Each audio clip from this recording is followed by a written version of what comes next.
Question to all the dads out there. How's your patience? Yesterday I decided to do some spray painting in the backyard, at least for a couple of items. And one of those items was a chair. So I was in the middle of painting this thing and it was cool, man. I love spray painting, so just up and down. And I gotta be in the flow, because if I get out of the flow for any length of time, boom, I've gotta run. And while I was doing that, I was like, you know what? I've got two boys. It's a beautiful day. They're inside. And they had been outside, but they were back inside. So I was like, let me go grab them, teaching moment. And so I did. So I grabbed my oldest, Sam, who's 13, my middle son, Josh, who's 11. And I said, come on, guys, I'm going to show you how to spray paint. And so I demonstrated.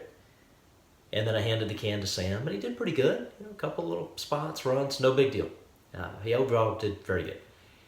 And then I handed the can to Josh. The button was kind of messed up on this spray can for whatever reason. His hands are small. And so he wasn't really able to, he could push down on the button, but he couldn't really hold it down.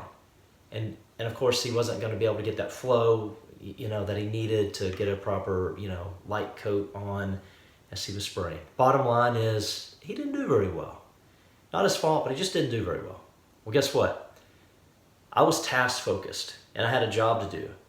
And I kind of was like, you know, well, look, if you can't do it, just give it back to me and I'll finish it. And of course he walked in. Oh, before that, he's like, oh, there's ants on my feet. And I'm like, I don't give a shit about the ants. Spray the chair. All right, so they both go back in. I finish painting. And I was like, you know what? As a dad, I screwed that up. So I walked back in the house and I told Josh, I was like, you know what? I was like, you did a fine job on painting the chair. But more importantly, you're going to be a really good painter one day.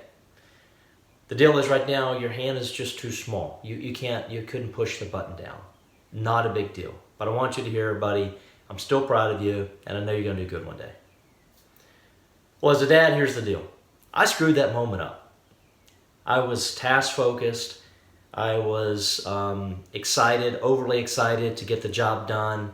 Perhaps a bit of, you know, over-ambition, anxiety, whatever it is, that's where I was. And I put that impatience really on both boys, but especially Josh.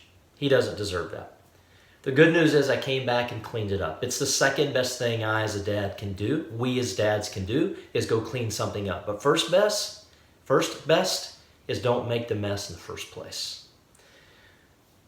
So for me, the awareness piece, the learning piece is anytime I get impatient, I potentially damage, hurt someone's feelings, do have some consequence, some outcome I don't want. But also, every time that I lose patience, I'm losing track of the big picture. It's really that simple. It's hard to get right, but it's really that simple.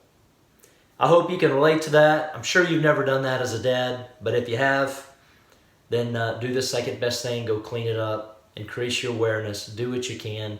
At the end of the day, slow down, breathe, giving this to myself too, by the way, and keep track of the big picture. In this case, the big picture for me, yeah, it's about painting chairs, but no, it's really about raising good boys.